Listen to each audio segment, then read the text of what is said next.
ఓం అజ్ఞానం తిమిరాంధస్య జ్ఞానాంజనశలాకయా చక్షురున్మిళితం येन తస్మై శ్రీగురవే నమః. శ్రీచైతన్యమనోభీష్టం స్థాపితం येन భూతలే స్వయం రూపకదా మह्यं దదాతి స్వపదాంతికం.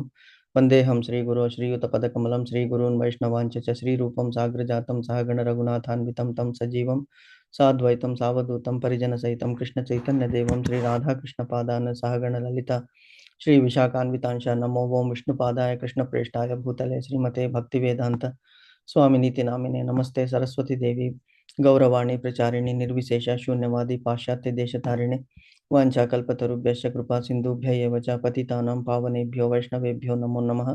नमो महावदान्याय कृष्ण प्रेम प्रदायते कृष्णाय कृष्ण चैतन्य नामने गौरत्विषे नमः. हे कृष्णा करुणा सिंधो दीनबंधो जगत्पते गोपेश गोपिका कांता राधाकांत नमोस्तुते.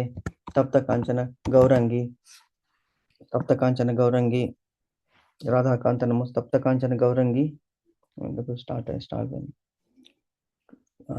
ओम अज्ञानं तिमिरान्धस्य ज्ञानाञ्जनशलाकया चक्षुरुन्मिलितं येन तस्मै श्रीगुरवे नमः.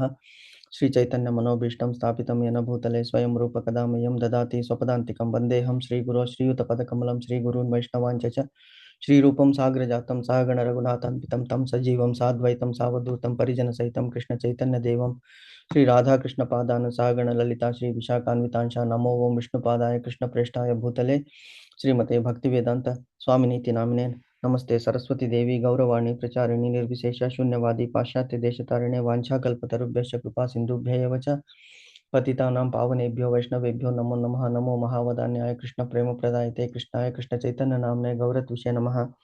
हे कृष्णा करुणा सिंधु दीनबंधो जगत्पते गोपेश गोपिका कांता राधाकांत नमोस्तुते. तप्त कांचन गौरंगी राधे वृंदावनेश्वरी वृषभानुसुते देवी प्रणमामि हरिप्रिये नीलांचल निवासाय नित्याय परमात्मने बलभद्र सुभद्राय जगन्नाथाय ते नमः. जय श्री कृष्ण चैतन्य प्रभु नित्यानंद श्री अद्वैत गदाधर श्रीवासादि गौर भक्त वृंद. हरे कृष्णा कृष्ण कृष्ण हरे हरे हरे राम राम राम हरे हरे. हरे कृष्णा कृष्ण कृष्ण हरे हरे हरे राम राम राम हरे हरे. हरे कृष्णा कृष्ण कृष्ण हरे हरे हरे राम राम हरे हरे. एकं शास्त्रं देवकी पुत्र गीतम् एको देवो देवकी पुत्र एव च एको मंत्रस्य तस्य नामानि यानि कर्मस्य एकं तस्य देवस्य सेवा. हरे कृष्णा कृष्ण कृष्ण हरे हरे हरे राम राम राम हरे हरे. हरे कृष्ణ మాతాజీ. హరే కృష్ణ ప్రభుజీ. ఓకే, మనము నిన్న చదువుకున్నాం కదా 4.35 శ్లోకంలో నిన్న ఏం డిస్కస్ చేశామో కొద్దిగా బ్రీఫ్ చేస్తారా ఎవరైనా?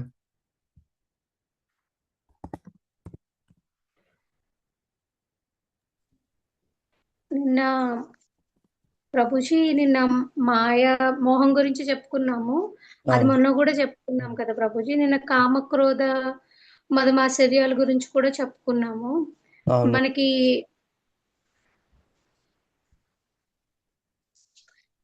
మోహం కామక్రోధాలని ఎప్పుడైతే కంట్రోల్ చేసుకుంటామో అప్పుడు మనకి భగవంతునికి దగ్గర అవుతామని చెప్పుకున్నాం ప్రభుజీ.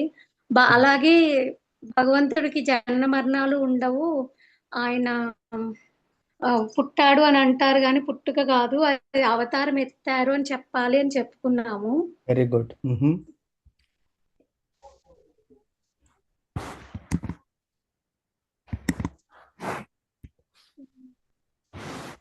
మనము జీవితంలో గోలోక ధామానికి చేరుకోవాలని మనం ఎప్పుడు కోరుకోవాలి అని అనుకున్నాం ప్రభుజీ. అలాగే ఐశ్వర్యం అంటే డబ్బు కాదు అని కూడా చెప్పుకున్నాం Prabhuji. Very good, nice Mataji. Okay, so మనం ఏం డిస్కస్ చేసాము అంటే నిన్న మాతాజీ బ్రీఫ్ చేసినట్లు వి డిస్కస్డ్ అబౌట్ అరిషడ్ వర్గాలు. అరిషడ్ వర్గాలలో మోహం అనేటువంటి దాని గురించి ఎక్కువ నిన్న డిస్కస్ చేశాము. ఈ అరిషడ్ వర్గాలు అంటే ఏమిటి? కామ క్రోధ లోభ మోహ మద మాత్సర్యం అనేటువంటివి. ఈ కామ క్రోధ లోభ మోహ మద మాత్సర్యాలలో మోహం గురించి డిస్కస్ చేశాం. ఫస్ట్ కామము డిజైర్స్ నుంచి క్రోధం వస్తుంది. డిజైర్స్ ఫుల్ఫిల్ కాకపోతే క్రోధం వస్తుంది. క్రోధం నుంచి నెక్స్ట్ ఆ డిజైర్ ఫుల్ఫిల్ అయిపోయింది అనుకోండి, అప్పుడు క్రోధం తగ్గిపోతుంది. కానీ ఉన్న దాని మీద మోహం పెరుగుతుంది. ఏదైతే మనకి లభించిందో అది ఏమైనా కావచ్చు, ఒక మంచి జాబు, ఒక మంచి పొజిషన్ కావచ్చు, ఒక మంచి ఇల్లు, ఆర్ ఒక మంచి కారు, ఆర్ ఒక అంటే భౌతిక వస్తువులు అన్నమాట ఇవన్నీ కూడా. ఆర్ కొంతమంది జ్ఞానం ఆర్జించిన తర్వాత కూడా వాళ్ళకి మోహం అనేటువంటిది వచ్చేస్తుంది. ఆ మోహం నుంచి అంటే ఆ ఆ జ్ఞానం అర్జించిన తర్వాత యాక్చువల్ మోహం రాకూడదు. కానీ అదే చదువు, సంస్కారం అని 2 చెప్తున్నాం కదా మనము. చదువు అబ్బిన వెంటనే గర్వం వల్ల మోహము. సో అది కూడా మన దగ్గరికి రానివ్వకూడదు. తర్వాత కామ, క్రోధ, లోభం అన్నమాట. లోభం నుంచి మోహము, మోహము నుంచి మదం నుంచి మాత్సర్యం అనేటువంటిది మనకి 6 వర్గాలు ఉన్నాయి అని నిన్న డిస్కస్ చేశాం. సో ఈ 6 వర్గాల నుంచి మనము దూరంగా ఉండాలి. ఈ 6 వర్గాల నుంచి ఎందుకు దూరంగా ఉండాలి అంటే అవి మన మనస్సుని కలుషితం చేస్తాయన్నమాట. మనసు ఎప్పుడైతే కలుషితం అయిపోతుందో అప్పుడు మనము భగవంతుని దగ్గరికి వెళ్ళలేము. ఎందుకంటే భగవంతుని మూర్తిని మనలో కోరుకున్నప్పుడు మన హృదయం ఎలాగుండాలి? హృదయం చాలా నిర్మలంగా ఉండాలి. కాబట్టి ఈ 6 వర్గాల నుంచి దూరంగా ఉంటే మనము భగవంతునికి చేరువ అవుతాము అనేటువంటిది నిన్న డిస్కస్ చేశాము. తర్వాత మనం ఇంకొకటి డిస్కస్ చేశాము. ఏమిటి అంటే మనము అందరూ కూడా ఆత్మలు, పరమాత్మని యొక్క అంశలు. అన్ని జీవాలలో కూడా భగవంతుడు ఉన్నాడు. ఈశ్వరే సర్వభూతానాం హృదయేష అర్జున తిష్టతి అని భగవంతుడు అన్నాడు. అందరి హృదయాల్లో నేనున్నాను అని కూడా డిస్కస్ చేశాము. తర్వాత మనము మన ఆత్మ గురించి ఎందుకు మనకి అంతగా తెలియడం లేదు, నేను ఎవరు అనేటువంటిది మనకి తెలియడం లేదు. ఎందుకు తెలియడం లేదు అంటే దాని మీద ఒక పొర ఆవరించింది. ఎంత థిక్ అయిపోయింది అంటే జన్మాలలో ఉన్నటువంటి ఆ పొర మనకి కప్పివేసింది అన్నమాట మనల్ని. కాబట్టి మనం ఎవరు అనేటువంటిది తెలుసుకోలేకపోతున్నాము. ఎలాగా అంటే ఇప్పుడు మనం అందరూ కూడా పార్ట్ అండ్ పార్సల్స్ ఆఫ్ పరమాత్మ అనేటువంటిది ఒక చిన్న ఎగ్జాంపుల్ నిన్న మనము అది చెప్పడానికి స్టార్ట్ చేశాము. సపోజ్ మనము ఒక మ్యాగ్నెట్ ఉంది. భగవంతునికి మ్యాగ్నెట్‌తో పోలుస్తారు. ఎందుకు? మనము we should get attracted to భగవంతునికి. ఎందుకు మనము భగవంతుని వైపు వెళ్ళట్లేదు అంటే ఇప్పుడు దాని మీద పొర ఆవరించింది. Either there are 2 things. ఒకటి మనం మ్యాగ్నెట్ అనేటువంటిది ఇసుక ఉందనుకోండి.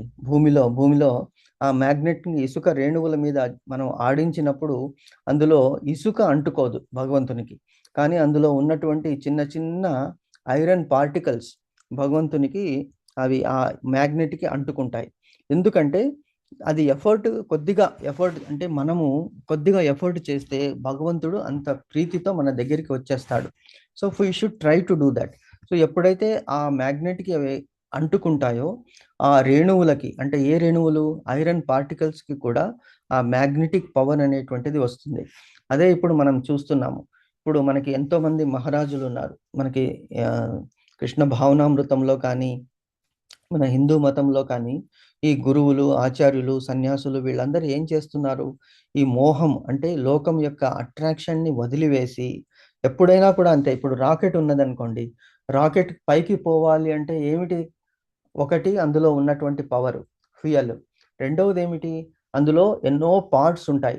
ఒక రాకెట్‌లో ఒక 100 పార్ట్స్ ఉంటే ఆ అటాచ్‌మెంట్స్ అనేటువంటిది డిటాచ్ అవుతూ పోతాయి. అప్పుడే అది పైకి ఎగరగలదు. ఎందుకు? అది దాన్ని పుష్ చేసి పైకెళ్తుందన్నమాట. సో అలాగా మనం ఈ కోరికలు, తర్వాత ఈ మోహము అనేటువంటి అటాచ్‌మెంట్స్‌ని వదిలిపెడితేనే పైకి వెళ్ళగలము అనేటువంటిది మనము అర్థం చేసుకోవాలి. సో అది ఇక్కడ భగవంతుడు చెప్తున్నాడు. ఏమిటని? నువ్వు ఎక్కడి వరకు వచ్చాం మనము? మనమందరూ శ్రీకృష్ణుని ప్రీతి కొరకే ఉద్దేశించబడిన వారము అనేటువంటిది అక్కడి వరకు వచ్చామనుకుంటాను. అర్జునుడు శ్రీకృష్ణుడితో గల నిత్య ఆధ్యాత్మిక సంబంధము కంటెను తన బంధువులతో గల తాత్కాలిక దేహ సంబంధములే మిక్కిలి ప్రధానముగా మాయ వలన భావించెను. This is very important. ఇది అందరికీ అప్లై అవుతుంది. అర్జునుడు మాత్రం కేవలము నిమిత్తుడు. కానీ మనందరికీ కూడా ఎందుకు? Why we are so much attracted? మీరు చూడండి, ఎంత ఎఫర్ట్ చేసినప్పటికీ కూడా మనము ఒక ప్రవచనానికి కానీ, ఈవెన్ మనము యూట్యూబ్‌లో గానీ, వాట్సాప్‌లో చూసినప్పటికీ కూడా మనకి ఏది అట్రాక్ట్ అవుతుంది? రీల్స్ చూస్తుంటాం. అప్పుడప్పుడు మనము యూట్యూబ్‌లో రీల్స్ చూస్తుంటాము. మనకి అట్రాక్షన్ ఎక్కడికి వెళుతుంది అంటే నెగటివిటీ వైపుకే ఎక్కువ ఉంటుంది. భగవంతుని వైపు పాజిటివిటీ ఉంటుంది. ఆ మాయాదేవి ఏం చేస్తుంది? భగవంతుని వైపుకి పోకుండా ఆపుతుంది. అంటే ఆ గురుత్వ ఆకర్షణ శక్తి అంత ఉంటుంది. భూమికి ఎలాగైతే గురుత్వ ఆకర్షణ శక్తి ఉందో పైకి వెళ్ళనివ్వదు, అది తన వైపుకే లాగుకుంటుంది. అంటే భూదేవి కూడా మాయాదేవి యొక్క ఒక అవతారం అన్నమాట. అలాగా మాయాదేవి వల్ల మనము చాలా కట్టుబడిపోయాము. మనం అక్కడి నుంచి విడిపించుకొని పైకి అంటే భగవంతుని దగ్గరికి వెళ్ళాలి అంటే చాలా విశ్వ ప్రయత్నం మనం చేయాలి. అంటే ఆ ఫోర్స్ రాకెట్ ఎలాగైతే వెళుతుందో, ఈవెన్ మనకి ఏరోప్లేన్స్ చూడండి. ఏరోప్లేన్ ఏం చేస్తుంది? టేక్ ఆఫ్ అయ్యేటప్పుడు రన్‌వే మీద చాలా దూరం వెళుతుంది. అది వెళుతూ, వెళుతూ స్పీడ్ గెయిన్ చేస్తుంది. ఆ స్పీడ్ గెయిన్ చేసి పైకి ఎగురుతుందనమాట. సో, అలాగే మనం కూడా విపరీతమైనటువంటి ప్రయత్నం చేస్తే తప్ప ఈ మోహము, ఈ అట్రాక్షన్‌కి దూరము కాలేము. కాబట్టి అది ప్రయత్నం చేయాలి అంటాడు. అర్జునుడంతటి వాడు శ్రీకృష్ణునితో అతడు నిత్య సంబంధం ఉన్నది. ఎలాగా? భౌతిక జగత్తులో అంటే అతడు శ్రీకృష్ణుని సఖుడు కదా! అతని సమకాలీనుడు ప్లస్ అతనికి కంటే 1 ఇయర్, 2 ఇయర్స్ చిన్నవాడు అంతే. అంటే అది ఒకే కంచములో తిని, ఒకే మంచం మీద పవళించినటువంటి వాళ్ళు బాల్యములో శ్రీకృష్ణ, అర్జునులు. మరి అటువంటి శ్రీకృష్ణునితో అంత సాన్నిహిత సంబంధం ఉన్నటువంటి అర్జునునే ఈ మాయ అనేటువంటిది వదలలేదు. ఎందుకు అంటే యుద్ధభూమిలో నిలబడ్డాడు. ఇన్ని సార్లు అసలు ఎంత ప్రయత్నం చేశారు? విశ్వ ప్రయత్నం చేశారు. ఏమిటి యుద్ధము మానేయాలి, యుద్ధం చేయకుండా అందరినీ వాళ్ళు సజీవులుగా సేవ చేసుకొని గడపాలి అని పాండవుల కోరిక. పోతే పోనీ కనీసం మాకు 5 ఊళ్ళైనా ఇస్తే సరిపోతుంది. ఎందుకు? వాళ్ళు క్షత్రియులు కాబట్టి, క్షత్రియ ధర్మం ప్రకారము వాళ్ళు ఆ క్షాత్ర ధర్మం ప్రకారము వాళ్ళ వర్ణ, ఆశ్రమ ధర్మాన్ని నిర్వహించాల్సి ఉంటుంది. వాళ్ళు అన్ని రూల్సు పాటించారు. అన్ని కఠినంగా అరణ్యాల్లో నివసించారు. అజ్ఞాతవాసంలో తమ వేషాలు మార్చుకొని విరాటరాజు దగ్గర కూలీలలాగా పనిచేశారు. ధర్మరాజు అయితే కంకుభట్టు. అతనికి ఎప్పుడు ఆడాలంటే అప్పుడు పిలిచినప్పుడు ఆడేవాడు జూదము.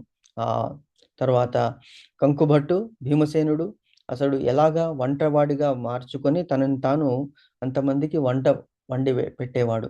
అలాగే అర్జునుడు తన రూపాన్నే మార్చుకున్నాడు. రూపాన్ని మార్చుకుని బృహన్నలలాగా ఉత్తరా కుమారికి విద్య నేర్పించాడు. నకుల సహదేవులు గుర్రాలని, అశ్వాలని మేపుతూ వాళ్ళ గుర్రాలని, అశ్వాలని కడుగుతూ అంటే చూడండి ఎంతటి మహనీయులైనటువంటి వాళ్ళు దేవతా స్వరూపులు భూలోకానికి వచ్చినప్పుడు వాళ్ళకి కూడా ఈ భూలోకంలో ఉన్నటువంటి మాయ వలన ఇటువంటి కష్టాలు తప్పవని చూపిస్తారనమాట. అంత కష్టాలు అనుభవించినప్పటికీ కూడా వాళ్ళు చివరికి ఏమైంది? భగవంతుని నమ్ముకున్నారు కాబట్టి భగవంతుడు వాళ్ళని రక్షించాడు. అలాగే అర్జునుడు భగవంతునితో ఉన్నప్పటికీ కూడా మాయ వాళ్ళని వదలలేదనమాట. ఎందుకు అంటే వాళ్ళు తాతలని, తండ్రులని అధర్మం వైపు ఉన్నారు. ఉన్నప్పటికీ కూడా పోనీలే అనేటువంటి ఎక్స్‌క్యూజింగ్ అనేటువంటి మనస్తత్వం అతనిలో వచ్చేసింది. కానీ ధర్మం అంటే ధర్మంతు సాక్షాత్ భగవత్ ప్రణీతం అని మనం చెప్పుకున్నాము. ఏ సిట్యుయేషన్స్‌లో అయినా కూడా చెలించకుండా ధర్మం వైపే మనం ఉండాలి. తప్పు ఎవరైనా చేయొచ్చు. మనకి ప్రీతిపాత్రులైనటువంటి భార్య కానీ, భర్త కానీ, పిల్లలు కానీ అధర్మం వైపు నడిచినప్పుడు మనం వాళ్ళకి సహకరించకూడదు. వాళ్ళని ఆ మాట మెత్తని మాటలతో మందలించాలి. లేకపోతే వాళ్ళ నుంచి మనము దూరంగా అయినా ఉండాలి. తప్పదు. పెద్దగా అయిపోయిన తర్వాత చిన్న పిల్లనైతే మందలించి చెప్తాము. పెద్దగా అయిన తర్వాత ఏం చెప్తాము? సరే మీ ఇష్టము, మీ కర్మ అని వదిలేయాలి. ఎందుకు? చెప్పేంత వరకు చెప్పాలి. ప్రభుపాదుల వారు అందుకే అంటారు. ఈవెన్ భగవంతుని యొక్క నామము, రూపము, గుణము, లీలలు అనేటువంటిది నాస్తికులకు చెప్పవద్దు. ఎందుకంటే వాళ్ళు మొండి వాదనతో తర్వాత మూర్ఖులు. అజ్ఞానులైతే పర్లేదు. కానీ మూర్ఖులైతే చెప్పకూడదు. కాబట్టి మాయ అటువంటిది. వాళ్ళు ఎంతో పుణ్యము చేసుకుంటే గాని భగవంతుని సాన్నిహిత్యము, భగవంతుని యొక్క సందేశాలు వినలేము మనము. సో, అందుకే భగవంతుడు అందుకే కరుణతో తన స్నేహితుడు కాబట్టి భగవంతుడు అతని మీద దయతో కనికరించి ఈ భగవద్గీతని అతనికి ఉపదేశించాడు. సో, ఏమిటి? తాత్కాలిక దేహ సంబంధం. అది చాలా ఇంపార్టెంట్. ఆధ్యాత్మిక సంబంధము కంటెను తన బంధువులతో గల తాత్కాలిక దేహ సంబంధములే మిక్కిలి ప్రధానముగా అతడు భావించెను. దేని వలన? మాయ వలన భావించాడు. ఇది మనందరికీ కూడా అప్లై అవుతుంది. అందుకే మనం రిపీటెడ్లీ చెప్తూ ఉంటాము, రోజులో కనీసం ఒక 30 minutes, 35 minutes, half an hour, 1 hour మనకి ఎంత వీలైతే పెంచుకుంటూ పోవాలి. ఎందుకంటే మనం చేసేటువంటి పాపాలే ఎక్కువ. పుణ్యం అనేటువంటిది అర్జించాలి. పుణ్యం అర్జిస్తేనే మనకి పైలోకాలకి వెళ్ళగలము. అంతకాలేచ మామేవ స్మరణముక్త కలేవరం యా ప్రయాతి యద్భవం నాతి మాత్ర సంశయ అని భగవంతుడు అంటాడు. నా దగ్గరికి వచ్చేవాడు ఎవరు? ఎప్పుడు నిరంతరంగా నన్ను స్మరిస్తూ ఉంటే అంతకాలంలో చివరి టైంలో నేను అతనికి నా స్మరణని తెప్పిస్తాను. అజామిలుడే ఎగ్జాంపుల్. కాబట్టి అది చెయ్యాలి. కానీ మాయ మనల్ని అది చెయ్యనివ్వదు. సో, ఈ ఎగ్జాంపుల్ వలన ఏం తెలుస్తుందంటే మనకి మిక్కిలి ప్రయత్నము చేస్తే తప్ప మనము ఆ మాయ నుంచి బయటపడలేము. మనము ఎక్కువ ప్రయత్నం చేస్తే భగవంతుని కృప కూడా మన మీద ఉంటుంది. అందుకే భగవంతుడే స్వయంగా భగవద్గీతలో యుద్ధ సమయంలో భగవంతుడు వచ్చి అర్జునునికి కప్పివేసినటువంటి మాయని తొలగించాడు. అండ్ పాండవులని రక్షించాడనమాట. కాబట్టి శ్రీకృష్ణుని నిత్య దాసునిగా జీవుడు ఎన్నడును శ్రీకృష్ణుని నుండి వేరు కాడని, మరియు శ్రీకృష్ణుని నుండి తాను స్వతంత్రుడను స్వతంత్రుడ అను జీవుని భావన మాయ అనేది బోధించుట కొరకే భగవద్గీత ఉద్దేశించబడిను. We are all part and parcels of Krishna. We are not separated from Krishna. We are temporarily separated. తాత్కాలికంగా మనం దూరంగా వచ్చాం భగవంతుని. ఎందుకు? మనకి ఆ స్వాతంత్రం కావాలని కోరుకున్నాము. ఎలాగైతే పిల్లవాడు తల్లిదండ్రుల చేతులు వదిలించుకొని విడివిడిగా వడివడిగా పరిగెత్తుతాడో, అయినప్పటికీ తల్లిదండ్రులు వెనుకనే ఉంటారు ఎక్కడ పడిపోతాడో అని పట్టుకోవడానికి. మనం కూడా అలాగే భగవంతు నుంచి దూరంగా వచ్చినప్పటికీ కూడా భగవంతుడు మన వెంటనే, మన దగ్గరనే, మన హృదయంలోనే ఉన్నాడనమాట. అది మనము ఎప్పుడూ గుర్తుపెట్టుకోవాలి. సో, భగవంతుని నిత్య అంశలుగా జీవులు నెరవేర్చవలసిన ప్రయోజనం ఒకటి కలదు. ఏమిటి? ఏమైనను జీవులు ఆ ఉద్దేశమును అనాదిగా విస్మరిస్తూ వారు దేవతలు, మానవులు, మృగాలు వంటి విభిన్న దేహాలలో నెలకొని ఉందురు. ఇది చదివామా మాతాజీ? ఇంతవరకు లేదు కదా? హరే కృష్ణ. కంప్లీట్ గా చదివేశాం ప్రభుజీ. మొత్తం చదివేశాం. ఓకే. మొత్తం చదివేశాం. ఓకే. సో, జీవులు చేయాల్సిన కర్తవ్యం ఏమున్నది అంటే మనము ఏమైనాను జీవులు ఆ ఉద్దేశం, ఏ ఉద్దేశము? భగవంతుని మాస్టర్, భగవంతుని లోకానికి మనం వెళ్ళాలి. అదే మనకు ఉద్దేశము. అది విస్మరిస్తున్నాము. ఎందుకు? అంటే మాయ వలన. సో, మనము అందరూ ఏమయ్యారు? మంచి పుణ్యం ఉన్నదనుకోండి దేవతలు అయిపోతారు. లేదు తక్కువ పుణ్యం ఉన్నది, ఎక్కువ పాపం ఉన్నది, మానవులుగా జన్మిస్తారు. అసలు పాపం పుణ్యం అనేటువంటిది అసలు లేనే లేదు. పాపమే ఎక్కువ ఉన్నది. కాబట్టి మృగాలుగా జన్మిస్తారు. అంటే మనం చేసిన పాప కర్మలని మనము కడిగి వేసుకోవడానికి ఇన్ని జన్మలు వస్తాయని మనకి. విభిన్న దేహాలలో నెలకొని ఉందురు. కాబట్టి భగవంతుని దివ్య సేవను విస్మరించ చేతనే అట్టి వివిధ దేహ భేదాలు ఏర్పడుతుండెను. మనం మర్చిపోయాం భగవంతుని సేవ చేయకుండా. ఇప్పుడు మాస్టర్ని మనం రెస్పెక్ట్ ఇవ్వలేదనుకోండి, మాస్టర్ ఏం చేస్తాడు? పనిష్మెంట్ ఇస్తాడు. సో, అలాంటి పనిష్మెంట్ వల్ల మనం ఇక్కడికి వచ్చాము, ఈ భూలోకానికి వచ్చాము. అయినప్పటికీ కరుణ ఉన్నది. మనకు ఎంతో కొంత పుణ్యం ఉంది కాబట్టి మానవులుగా పుట్టాము. ఇంకా పుణ్యం ఎక్కువ ఉన్నది కాబట్టి కృష్ణ భావనామృతంలో మనము సాధన చేసుకుంటూ ఉన్నాము. అది భగవంతుని యొక్క అహైతికి కృప అన్నమాట. కాబట్టి you are assured, guaranteed. Next జన్మ అంటూ ఉంటే తప్పకుండా మానవులుగానే పుడతాము. ఎందుకు? కృష్ణ భావనామృతంలో ఉన్నాము, మనం జపం చేస్తున్నాము, నిత్యం కృష్ణుని దాసులుగా మనం కృష్ణుని మాస్టర్గా భావిస్తూ ఉన్నాం కాబట్టి ఆ భ్రాంతి నుంచి మనము విముక్తి పొందుతామన్నమాట. భగవంతుని దివ్య సేవలో నెలకొన్నాం కాబట్టి.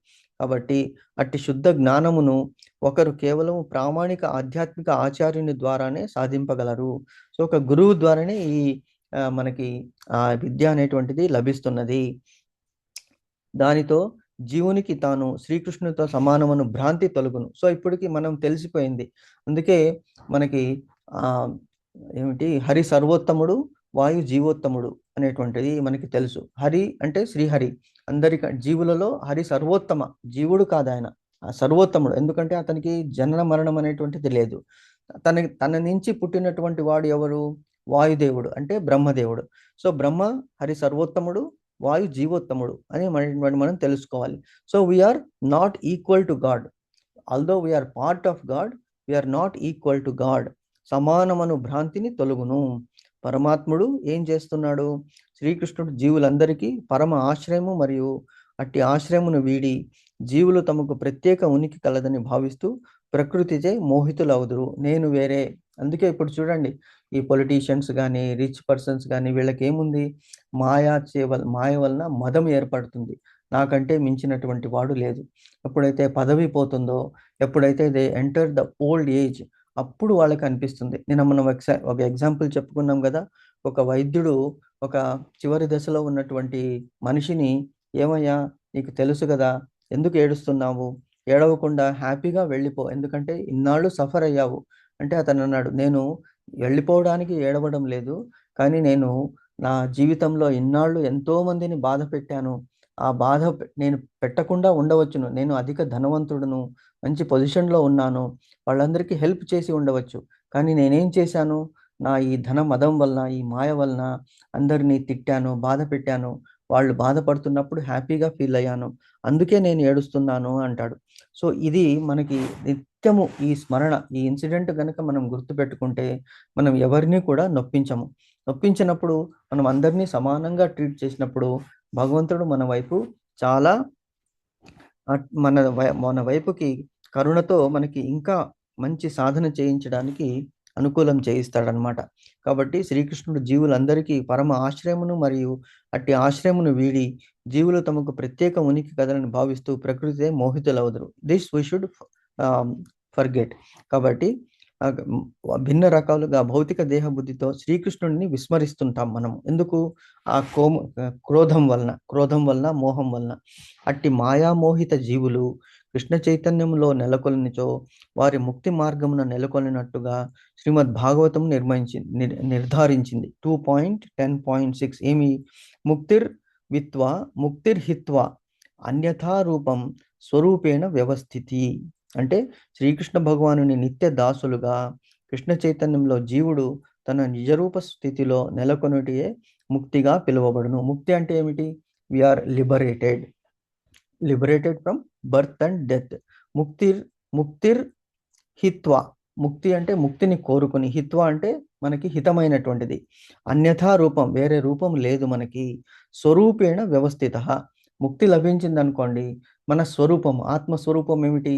నిత్య కృష్ణదాస్. ఆత్మ నిత్య కృష్ణదాస్ అని అంటారనమాట. కృష్ణ చైతన్య ప్రభువు, మనకి చైతన్య ప్రభు ఏమంటే ఆత్మహో నిత్య కృష్ణదాస్. అనేటువంటిది శ్రీకృష్ణుని నిత్య దాసుడుగు. ఎప్పుడైతే మనము దాసత్వ భావం మనలో వస్తుందో అప్పుడు మనము ఈ ముక్తి అనేటువంటిది పొందుతాము. తరోరపి సహిష్ణున ఏమిటది? తరోరిప సహిష్ణున అమానీన మానదేన సదా కీర్తనీయ సరాహరి. తరోరిప సహిష్ణున, చెట్టులాగా సహించుకోవాలి, గడ్డిపోచలాగా మనము అణిగి మణిగి ఉండాలి. అప్పుడే ఆ సేవాభావం మనలో వస్తుంది అని ఈ శ్లోకంలో చెప్తున్నాడు భగవంతుడు. అంటే ఏమి చెప్పాడు శ్రీకృష్ణుడు అర్జునునికి ఇందులో అంటే, అర్జున, నువ్వు మోహాన్ని వదిలి నేను చెప్పినట్లు, అంటే ఏమని చెప్పాను నేను? ఆత్మ ఈజ్ పర్మనెంట్, దేహం ఈజ్ టెంపరరీ. కాబట్టి నువ్వు ఈ తాతలని, తండ్రులని, నీవు వాళ్ళని దేహం అని చూసుకుని భ్రమింపబడుతున్నావు, కానీ వాళ్ళకి ఇంకొక దేహం లభిస్తుంది. వాళ్ళు ఇప్పుడు అన్యాయం వైపు ఉన్నారు, కాబట్టి నీ డ్యూటీ నువ్వు నిర్వహించు అని చెప్తున్నాడు అనమాట శ్రీకృష్ణుడు ఇందులో. సో మనము కూడా మోహాన్ని ఎప్పుడైతే వీడుతామో కృష్ణుని వైపు తిరగగలము. మోహం అంటే అటాచ్మెంట్ అనేటువంటిది వదులుకోవాలి, క్రమేపీ వదులుకోవాలి. ఒక్కసారిగా వదులుకోవడం అనేటువంటిది కష్టము. ఎందుకంటే చిన్నప్పటి నుంచి మనము ఆ బంధుత్వాలు, బాంధవ్యాలు, ఆ అటాచ్మెంట్స్లోనే మన జీవితం గడిచిపోతుంది. చివరి స్టేజ్లో మనం చూసాం కదా, ఈవెన్ అదేమిటి, ఏనుగు మొసలి. హరే కృష్ణ.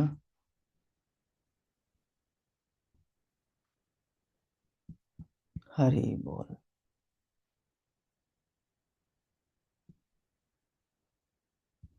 హరే కృష్ణ మాతాజీ, వింటున్నారా? ప్రభుజీ వింటున్నాం ప్రభుజీ. సో అది ఏనుగు ముసలిది ఏమిటి మనకి లెసన్ ఏమున్నది? గజేంద్ర మోక్షం అందరికీ తెలుసు కదా. తెలుసు ప్రభుజీ. గజేంద్ర మోక్షంలో ఏమైంది? ఒక ఏనుగు ఎంతటి మదపుటి ఏనుగు అన్నమాట. ఆ మదపుటి ఏనుగు మహేంద్ర పర్వతంలో, త్రికూట పర్వతంలో ఉన్నది. తన అందరితో పాటు సంచరిస్తూ ఉన్నది. మదము అన్నమాట. అది ఘీంకరిస్తే ఆ మృగాలన్నీ పారిపోయేవి. ఈవెన్ సింహం కూడా పారిపోయేది. అంతటి బలవంతమైనది. సో చివరికి ఏమైంది? అది కొలనులో వచ్చి విహరిస్తూ తన సఖులతో, తన భార్యలతో, పిల్లలతో, మనుమలతో ఆటలాడుతూ ఉన్నది. స్నానం చేసి వెళ్ళిపోయి ఉంటే అయిపోయేది. కానీ అక్కడే కూర్చుని ఇంకా టైం పాస్ చేసిందనమాట. సో అప్పుడు ఏమున్నది? అందులో ఉన్నటువంటి ఒక మకరి అంటే మొసలి వచ్చి ఆ వేరే ఎన్నో ఏనుగులు ఉన్నాయి. ఈ ఏనుగునే ఎందుకు పట్టుకున్నది అంటే తనకి ఆ ప్రారబ్ధ కర్మ అన్నమాట. సో ఈ ఏనుగు కాళ్ళు పట్టుకుని 1000 సంవత్సరాలు పెనుగులాడిందనమాట ఏనుగు. ఫస్ట్ ఏం చేసింది? తన భార్యలని, తన బంధువులని పిలిచింది. విడిపించండి, విడిపించండి, నా చేత కావడం లేదు. ఫస్ట్ తనంతట తానే ప్రయత్నించిందనమాట విడిపించుకోవడానికి. కుదరలేదు. తన వాళ్ళని పిలిచింది. వాళ్ళు ట్రై చేశారు లాగడానికి, కుదరలేదు. సో కాసేపు అలాగే ఒడ్డు మీద నిలబడి చూస్తూ ఉన్నారు. అట్లీస్ట్ బయటికి వస్తుందేమో, ఎందుకంటే మన చేత కాలేదు. సో కొంతసేపు అయిపోయిన తర్వాత ఆ ఏనుగులు, పిల్లలు అందరూ కూడా వెళ్ళిపోయాయి. తమ తమ ప్రదేశాలకి వెళ్ళిపోయాయి. సో మనిషి యొక్క జీవితం కూడా అంతే. సో కొంతకాలం వరకు మన వాళ్ళు, మన బంధువులు మనం చూస్తూనే ఉన్నాము. ఇప్పుడు ఏం చేస్తారు? మన దగ్గరికి వీలైనంత వరకు రక్షించడానికి ట్రై చేస్తారు.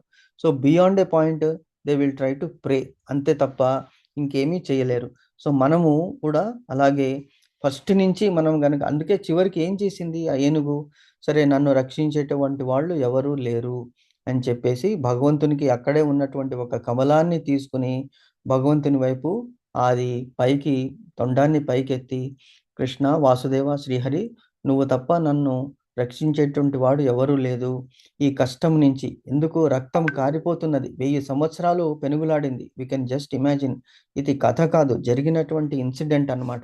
సో 1000 సంవత్సరాలు పాసిబిలిటీ అంటే అప్పటి కాలంలో అది పాసిబిలిటీ ఉంటుంది. ఇప్పుడు మనకి ఒక చిన్న కష్టం రాగానే మనం విలవిల్లాడుతాము. మనంతట మనమే ట్రై చేయడానికి చూస్తాము. కానీ భగవంతుని వైపు తిరగాలి. భగవంతుని వైపు తిరిగి, భగవంతుడా ఈ కష్టం నాకు వచ్చింది. కానీ ఈ కష్టము నుంచి పారు చేయడానికి నాకు శక్తినివ్వు అని కోరుకోవాలి. కష్టమును రావద్దు అని కోరుకోకూడదు. ఎందుకు? కష్టాలు వస్తే మనం చేసినటువంటి పాపాల పుట్టలు నశించిపోతాయన్నమాట.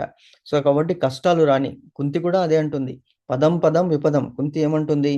విపదస్సంతు శశ్వత్. విపదాలు శాశ్వతంగా రాని. ఎప్పుడైతే విపదాలు శాశ్వతంగా వస్తూ ఉంటాయో అప్పుడు నువ్వు నా దగ్గరికి వస్తావు. ఎందుకు? మా తలంపుల్లో ఉంటావు. ఎప్పుడు మా తలంపులలో ఉంటావో అప్పుడు మా దగ్గరే ఉంటావు. కాబట్టి నువ్వు ఎప్పుడైతే మా దగ్గర ఉన్నావో ఆ కష్టాలు మాకు ఏమీ కష్టంగా అనిపించదు. దాన్ని ఈజీగా నువ్వు దాటించేటువంటి శక్తిని ఇస్తావు అని కుంతీదేవి కూడా ప్రార్థిస్తుంది.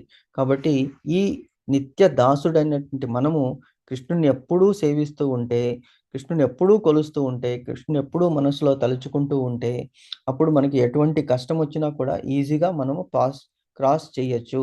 ఆ కష్టాలు దాటిపోయిన తర్వాత ఏమిటి అంటే మరవకూడదు. మనం కృతజ్ఞతతో ఇంకా ఎక్కువ సేవ చేయాలి భగవంతునికి అనేటువంటిది. అంటే అప్పుడు మనకి పర్మనెంట్ ముక్తి, అంటే ఈ కష్టాల నుంచి పర్మనెంట్గా ముక్తి అనేటువంటిది లభిస్తుంది.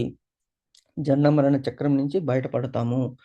First gratitude, because God has blessed us with excellent body, excellent features, excellent intellect, and he has given us all the wealth that is required to lead a comfortable life. ఇంతకంటే ఎక్కువ డిజైర్ చేయకూడదు. కాబట్టి ఆ టైంలో మనం భగవంతుని స్మరిస్తూ ఉంటే భగవంతునికి మన మీద కనికరముతో మనకి ముక్తి అనేటువంటిది ఇస్తాడు అనేటువంటిది ఈ శ్లోకంలో మనకి తెలుస్తుంది. అంటే మన కర్తవ్యం చేయాలి. మోహించకుండా, మోహానికి గురి కాకుండా, మాయకి గురి కాకుండా భగవంతుని ఎప్పుడైతే, అదే అన్నాడు కదా, దేవి ఏషా గుణమయి మమ మాయా దురత్యయ మామేవ ప్రపద్యంతే మాయాతీతం తరంతితే. మాయ నుంచి నేనే నిన్ను దాటిస్తాను అంటాడనమాట భగవంతుడు. ఓకే. సో ఈ శ్లోకంలో మీకు ఏమన్నా డిస్కస్ చేయాలా? మీరేమన్నా డౌట్స్ ఏమైనా ఉన్నాయా? మీరేమన్నా షేర్ చేసుకోవాలా?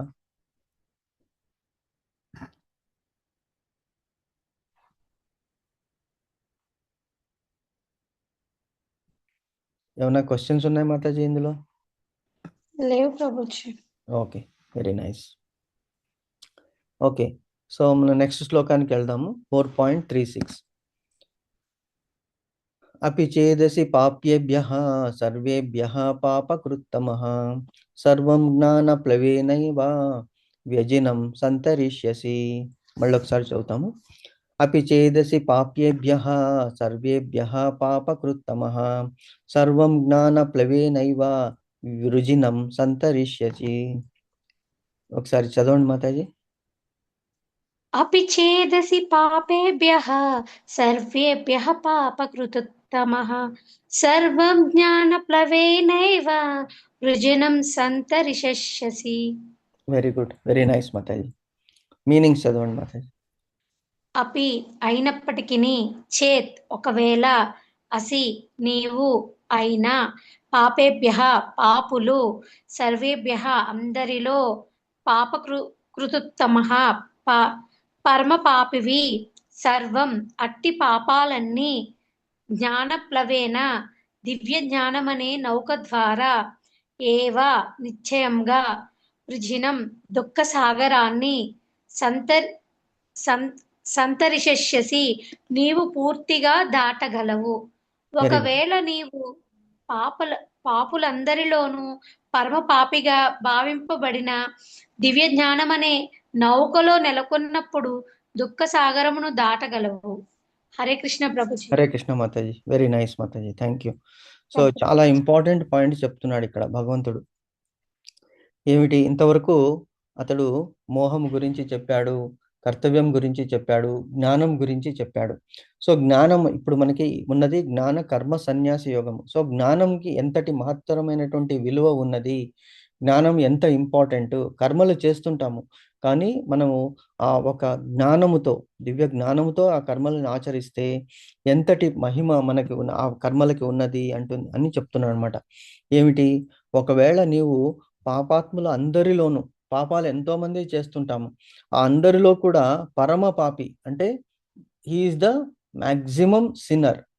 అందరికంటే కూడా మనము కొంతమంది 1000 పాపాలు చేస్తారు, కొంతమంది 10,000, కొంతమంది 1,00,000. అందరికంటే ఎక్కువ 10 లక్షలు, కోట్ల పాపాలు చేసినటువంటి వాళ్ళలో మ్యాక్సిమం పాపం ఎవరైతే చేశారో వాడు ఇంకా నువ్వైతే అప్పుడు ఏమవుతుంది?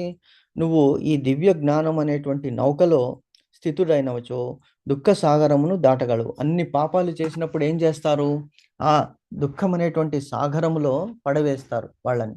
అప్పుడు ఏం చేయాలి? అది సాగరం, ఆ దుఃఖాలని, ఆ పాపాలని, ఆ కష్టాలని ఎలాగ మనం దాటగలము అంటే ఇటువంటి దివ్య జ్ఞానము, భగవంతుని యొక్క దివ్య జ్ఞానము గనక, దివ్య జ్ఞానం అనేటువంటి నౌక అంటే పడవ ఆర్ బోట్ ఆర్ షిప్ మనకి లభిస్తుంది. సో అటువంటి దివ్య జ్ఞానం అనేటువంటి షిప్ గనక మనకి లభిస్తే మనం ఏం చేస్తాము? ఈజీగా మనము ఆ సాగరాన్ని దాటగలము. ఎంత పెద్దటి సాగరమైనా కూడా ఒక పెద్ద షిప్ కానీ, ఒక పెద్ద బోట్ కానీ ఉంటే మనం దానిని దాటగలము అని భగవంతుడు చెప్తున్నాడు. అంటే జీవితానికి కావలసినటువంటిది ఏమిటయ్యా అంటే భగవంతుడు అనే ఈ జీవితం అనేటువంటిది ఒక దుఃఖ సాగరము. అది మనకి ఎండ్లెస్ అన్నమాట. అంటే ఒక దాని తర్వాత ఒకటి కష్టాలు వస్తూనే ఉంటాయి. ఆ కష్టాలని దాటాలి. దాటడం ఎలా దాటగలము? మనము కేవలం ప్రయత్నంతో దాటలేము, భగవంతుని సహాయము. అదే భగవంతుని సహాయం అనేటువంటిది ఏమిటి? దివ్య జ్ఞానము. అదే ఒక బోట్ అని భగవంతుడు చెప్తున్నాడు అనమాట ఇందులో. So that is what we understand from this శ్లోకం. సో మిగతాది మనం భాష్యము, భావనం అనేటువంటిది రేపు డిస్కస్ చేద్దాం.